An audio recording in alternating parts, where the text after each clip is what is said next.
Moradabad Madhubani extension colony में आयोजित 7 दिवसीय श्रीमद् भागवत कथा ज्ञान यज्ञ का रविवार को विधिवत समापन किया गया। कथा के अंतिम दिवस पर श्रद्धालुओं की भारी उपस्थिति देखी गई। विश्राम उपरांत वैदिक परंपराओं के अनुसार हवन पूजन संपन्न हुआ, जिसमें पूर्ण आहुति अर्पित कर सभी ने लोक कल्याण और शांति की कामना की। इसके उपरांत भव्य आरती का आयोजन हुआ, जिसमें उपस्थित भक्तों ने श्रद्धा और भक्ति भाव से सहभागिता की। कार्यक्रम के समापन अवसर पर विशाल भंडारे का आयोजन किया गया।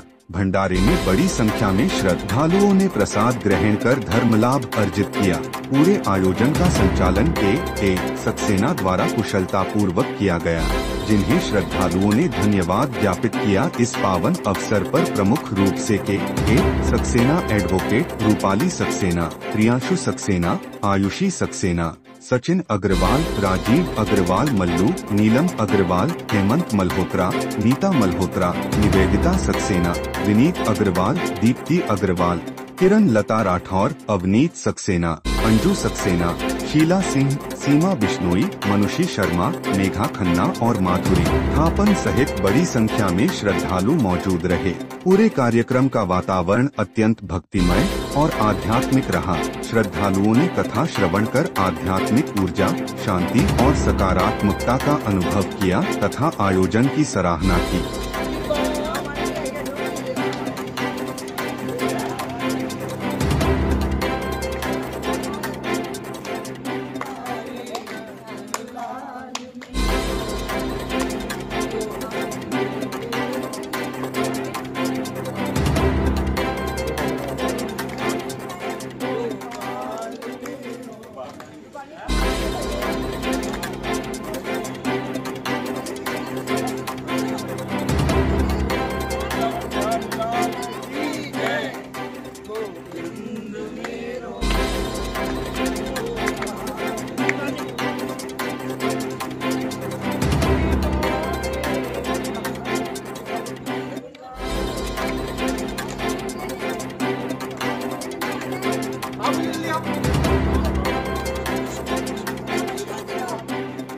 जल्दी आ।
महाराज जी 7वें दिवस श्रीमद् भागवत कथा का आयोजन बड़े भक्ति भाव के साथ किया गया था, जिसको आज विश्राम दिया गया है। तो क्या संदेश देना चाहते हैं? ये तो संदेश क्या है, दर्शन है। ये तो ऐसा दर्शन है कि ऐसा चमत्कार देखने को मिला कि लोग सालों साल भागवत कथा की तैयारी करते हैं, लेकिन मात्र 2 दिन में भागवत कथा की परम तैयारी हो गई और ऐसा दिव्य उत्सव हो गया कि गागर में सागर वाली बात हो गई। गागर में सागर वाली बात हुई, ना पब्लिक है ना प्लेटफॉर्म है और ऐसा आनंद आया है कि जैसे कि यहाँ पे कितने हजारों आदमी एकत्रित हो गए, कितने हजारों भक्त एकत्रित हो गए। मैं भी भूल जाता था जिस समय प्रवचन करता था कि मैं कितनी संख्या के भक्तों के साथ में प्रवचन कर रहा हूँ।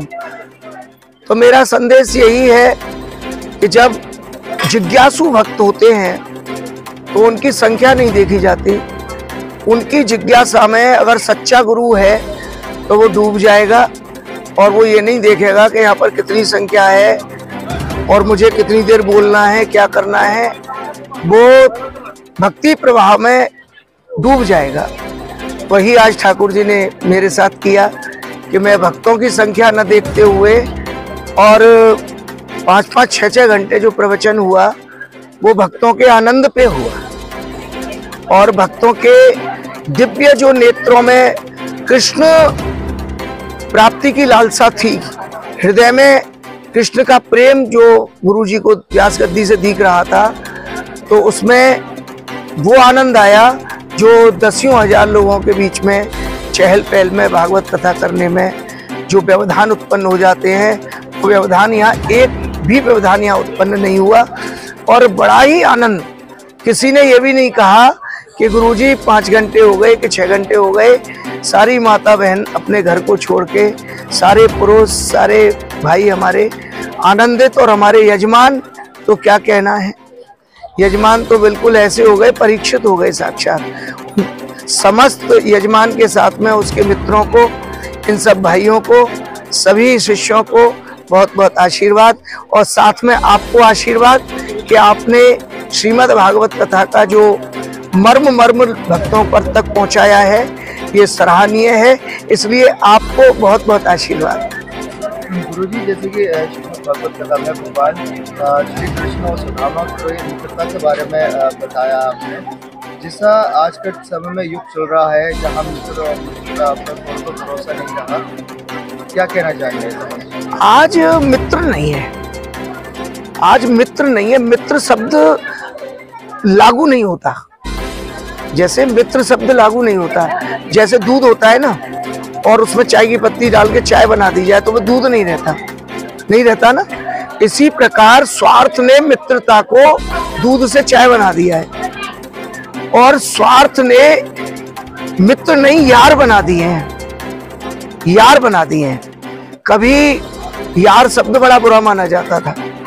यार शब्द का मतलब होता था कि गलत काम में साथ देने वाला, है नहीं।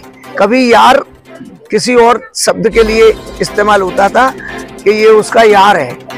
यार माने अगर यार कह दिया तो फिर कुछ कहने की जरूरत नहीं है कि ये सब व्यसन वासनाओं का कराने वाले का वाला आधार है उस व्यक्ति का। आज हर व्यक्ति यार है, और यार के हाथ में आरी लगी रहती है और वो सदैव उस आरी का प्रयोग करता है। आज यार ही यार को काटते हैं।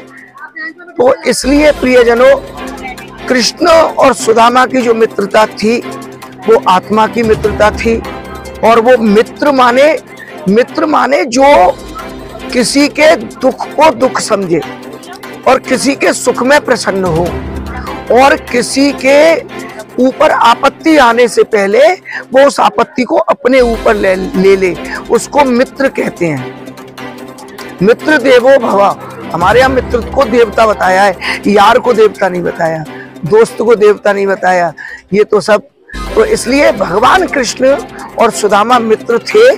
तो भगवान कृष्ण ने सुदामा को इसलिए अपने से दूर कर दिया क्योंकि वो श्रापित हो गया, गुरु माता ने श्राप दे दिया, और उस श्राप को भगवान ने सिरोधार करने के लिए सुदामा को इतने दिन दुख भोगवाया। अगर सुदामा को भगवान कहते मैं तो भगवान हूँ, मेरे मित्र का श्राप अभी दूर कर देता हूँ, तो वो कर सकते थे, लेकिन प्रारब्ध दूर नहीं होता, फिर उसे किसी और जन्म में भोगना पड़ता। इसलिए भगवान ने इसी जन्म में उसको दरिद्र माने गरीबी भोगवा के और फिर उसको ऐश्वर्यवान बना दिया। तो मित्र वही होता है जो मित्र की गहराई से जा करके उसको सुख पहुंचाने की चेष्टा करे। हाँ जी, आप जो है प्रथम बार दवाल में बता रहे हैं तो नहीं, मैं प्रथम बार नहीं आया। मैं आज से 2012 में मिलन बिहार में आया था। वहाँ साईं मंदिर है, वहां पर भागवत कथा हुई थी। और उससे पहले एक कथा मेरी जो देवी, वो भी कहाँ रहते हैं, पटपट सराय में एक मंदिर है, उसमें हुई थी। और मैं आता रहता हूँ, आनंद रहता है। ये मेरा प्रथम नहीं है, ये सब मेरे हृदय हैं और 25-25, 30-30 साल से मुझसे जुड़े हुए हैं और मेरे परम भक्त हैं। वो भागवत कथा 7 दिन लगातार चल रही है। भागवत कथा करने के बाद मन से लालसा और क्या आपस में प्यार मोहब्बत बढ़ता है। हम श्रीमद् भागवत कथा क्यों कराते हैं, ये सब बताएं और क्यों करानी चाहिए।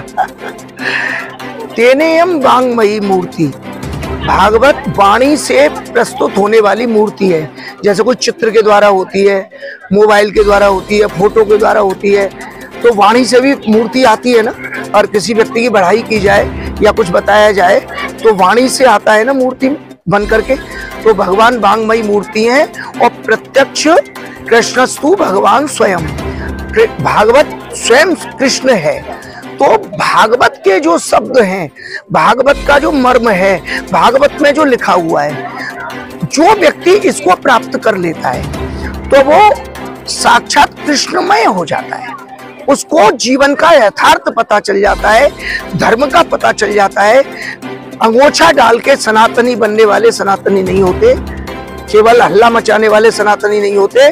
दिल्ली से वृंदावन तक आने का मतलब सनातन नहीं है कि भीड़ जुटा के दिल्ली से पैदल वृंदावन आ गए और सनातन की रक्षा हो गई। सनातन की रक्षा होगी जब व्यक्ति आचमन लेना सीखेगा, भोजन आसन पर बैठ के कैसे किया जाता है, जल कैसे पिया जाता है। खादन न अच्छा में हसन न जल पे, गतम न सोचा में कृतम न मनने।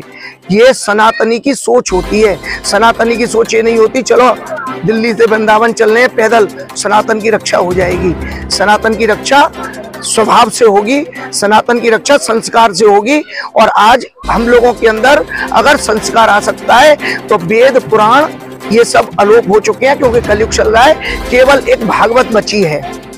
उस भागवत को कहने वाले गुरु और सुनने वाले भक्तों की संख्या दिन प्रतिदिन कम होती जा रही है।